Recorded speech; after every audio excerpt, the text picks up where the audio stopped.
దేవుని జ్ఞానము అనంతమైనది, అది ఎవరికి కూడా అర్థం కాదు. అందుకే సర్వజ్ఞుడు అని పేరున్నది ఆయనకి కదమ్మా. అంటే సర్వ జ్ఞానానికి మించినవాడు, అనంత జ్ఞాని కదా. దేవుడు మనకు చక్కటి గొప్ప అవకాశం దయచేసి ఉంటున్నాడు. ఆ జ్ఞానాన్ని ఎవరు కూడా శోధించలేరు. Nobody can. ఈరోజు మనం చూస్తే చిన్న మందు కనుక్కుందానికి కష్టపడిపోతున్నారు. ఒక సూక్ష్మ జీవికి సంబంధించింది అది.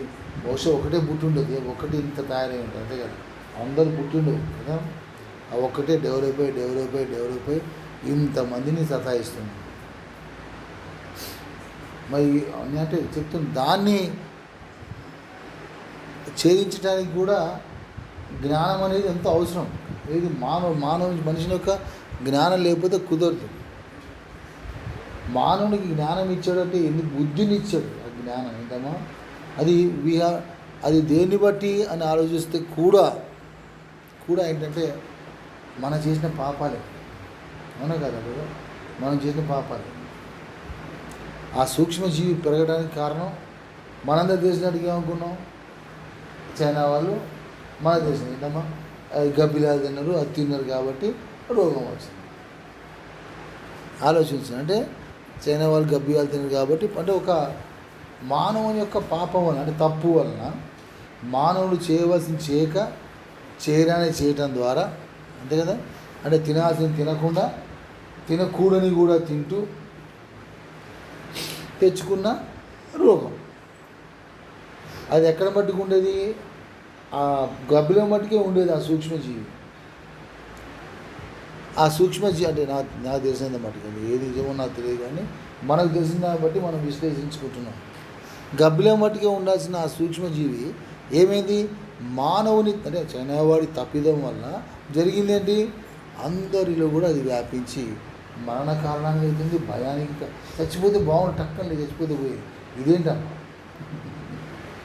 ఇదేంటమ్మా చావు, ఏసస్తామో ఈగొస్తుందేమో బతకలేక చస్తున్నాము. అవునా కాదు. ఒక విధంగా మనం కాదు, ఇంకా మనమన్నా దేవుళ్ళు ఉన్నాం కాబట్టి మనకి ప్రాబ్లం లేదు. కానీ అదే వేరే వాళ్ళైతే కొంతమంది ఆత్మహత్యలు చేసుకుంటున్నారు. అర్థం కావట్లే పరిస్థితి ఏంటి. ఎప్పుడు బయట తిరిగేమేమో, ఎప్పుడు యథేచ్ఛగా మేము బయట తిరుగుతూ ఏ ఆటంకాలు లేకుండా ఎవరి చేత కూడా ఏమనిపించుకోకుండా నా చిత్తానుసారంగా ఇష్టం వచ్చినట్లుగా తిరుగుతున్న వాళ్ళు అమెరికాలో కానీ ఎవడు కూడా నాకు సంబంధం లేదన్నట్టుగా జీవించిన వారు ఈరోజు ఏంటమ్మా ఇంటి నుంచి బయటికి రాలేని పరిస్థితి, మరణ భయం. కేవలం మానవుని తప్పిదం సోదరుడు, మానవుని తప్పిదం వలన తిరిగి ఆ విధంగా చనిపోతే మనం చేసుకున్న తప్పు ఇదేంటంటే, ఇది దానికి ఏదో పెద్ద తర్వాత వస్తుంది మందు, తప్పకుండా వస్తుంది అనుకున్నాను. ఆ మందు వస్తుంది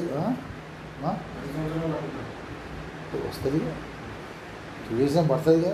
సార్ అప్పటికి అందరూ చచ్చిపోతాం అనుకో. తర్వాతలో కానీ ఆ మందు ఉంటుంది కదా, మందు అయితే ఉంటుందిగా. అంటే వాడు చేసిన తప్పిదానికి వాడు ఏం చేస్తున్నాడు, మళ్ళీ దీనికి విరుగుడు మందు, అంతే కదా.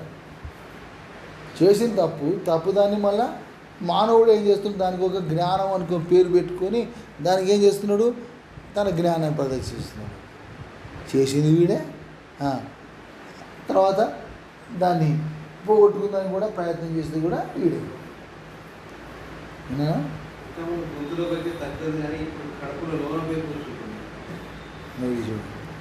చూడండి ఎంత భయంకరంగా ఉందో ఆలోచించి. మళ్ళీ సెకండ్ టైం వచ్చి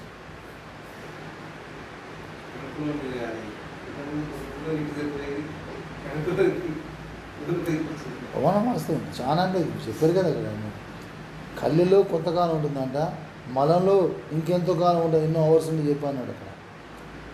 అది పోదు అనుకుంటూ వీళ్ళంటే ఏంటంటే మానవుని యొక్క కంటి ఆ యొక్క కన్నీరుని తుడచడానికి వీళ్ళు చేస్తున్న ప్రయత్నాలే, కానీ అది అయిద్దని మాత్రం నమ్మకం అయితే నాకు లేదు. అయితే ఎప్పటికైనా కావచ్చేమో, అవని కాకపోని మనకి సంబంధం లేదు. అంటే మానవం తప్పు వల్ల తన జ్ఞానాన్ని అక్కడ అంటే అంటే ఏంటంటే దాన్ని తయారు చేస్తున్నాడు, తయారు చేసి మన దాన్ని ఇరకూడదానికి ఈయనే ఒక జ్ఞానం అని పేరు పెట్టి దాన్ని ఈ విధంగా తన జ్ఞానాన్ని ప్రదర్శిస్తున్న మానవుడు.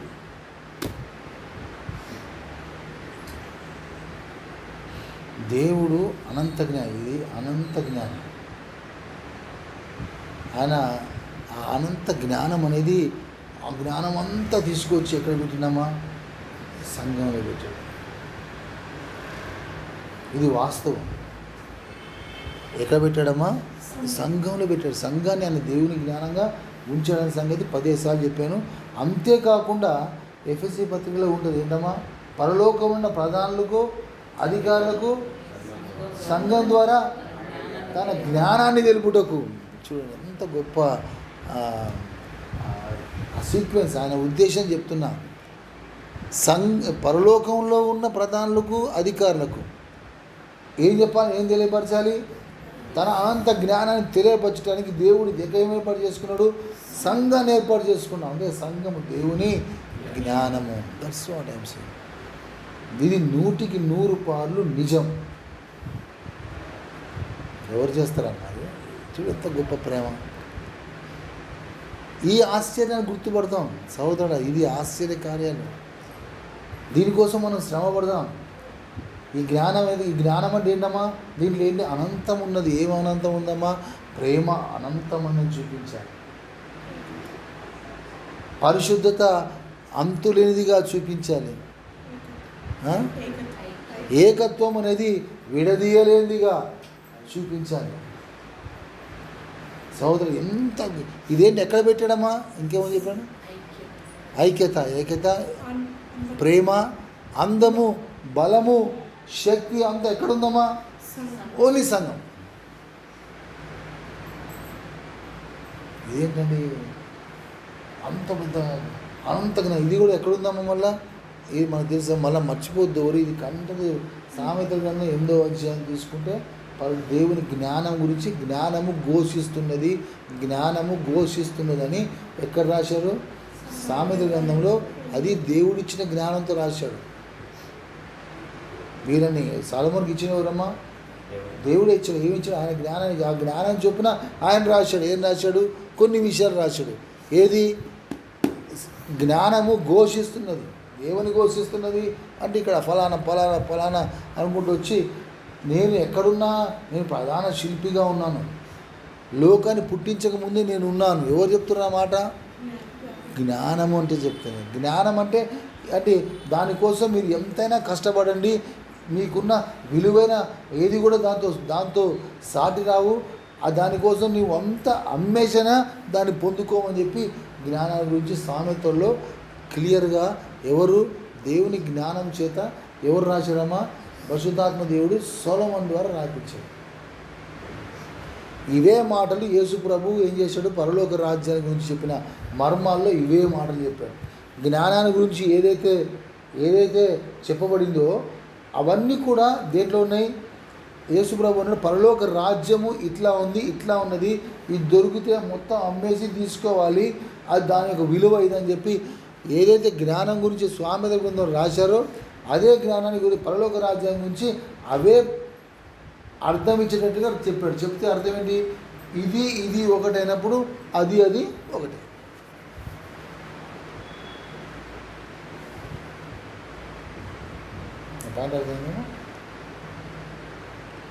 అర్థమైంది కదమ్మా? దాని గురించి రాబడింది అదే, దీని గురించి అది రాబడింది అంటే అదే ఇదే ఇన్ అదర్ సెన్స్. జ్ఞానమే సంఘము అని దేవుడు క్లియర్గా చెప్తున్నాడు. సంఘాన్ని గురించి నువ్వు అన్నీ అమ్మేసి ఏదైనా చెయ్యి, నువ్వు సంఘాన్ని సంపాదించుకో. అంటే సంఘాన్ని సంపాదించుకుంటే జ్ఞానం వచ్చినట్టే. ఆ జ్ఞానాన్ని మనం నిలబెట్టుకోవాలి. కానీ ఈ జ్ఞానంలో ఉండి మనము చిత్తాం సహోదరుడా.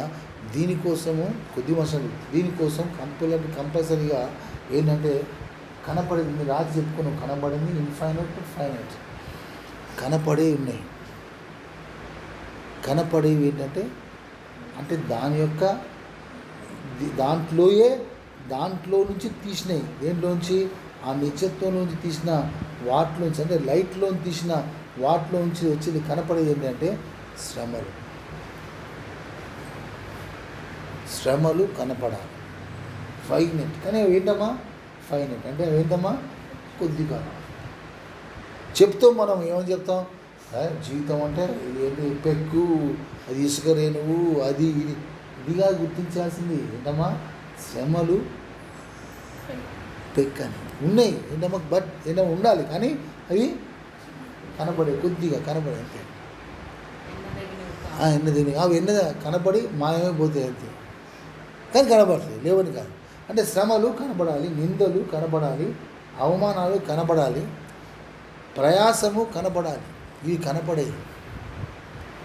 దేవుడు మనకి ఇచ్చిన గొప్ప జీవితాన్ని సోదరుడా, ఈ కనపడే వాటిని మనం ఎప్పుడైతే అది కొద్దిగా గుర్తించి అది ఎప్పుడైతే దాని పట్ల మనం ఆ విధంగా మనం ఎప్పుడైతే ప్రవర్తిస్తామో అప్పుడు జరిగేది ఏంటంటే ఆ నిత్యత్వాన్ని మనం ప్రభు దగ్గర ఉండగలుగుతాం.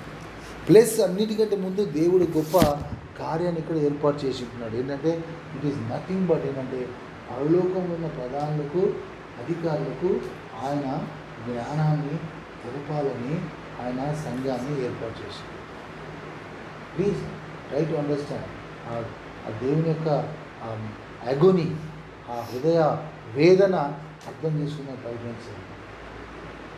మనం ఉన్నామంటే ఉత్త కాదమా, పరలోకంలో ఉన్న ఆ జ్ఞానులకు, పరలోకంలో ఉన్న జ్ఞానులు కాదు ప్రధానులకు అధికారులకు ఆయన జ్ఞానాన్ని తెలపాలని దేవుడు ఈ యొక్క సంఘంలో కనపడే విషయం ఏంటమ్మా అనంతమైనవి కనబడింది. సంఘం అనేది ఆది నందు ఉన్నది, అది శిల్పిగా ఆ విధంగా ఉన్నది, అంతకుముందు ఉన్నది.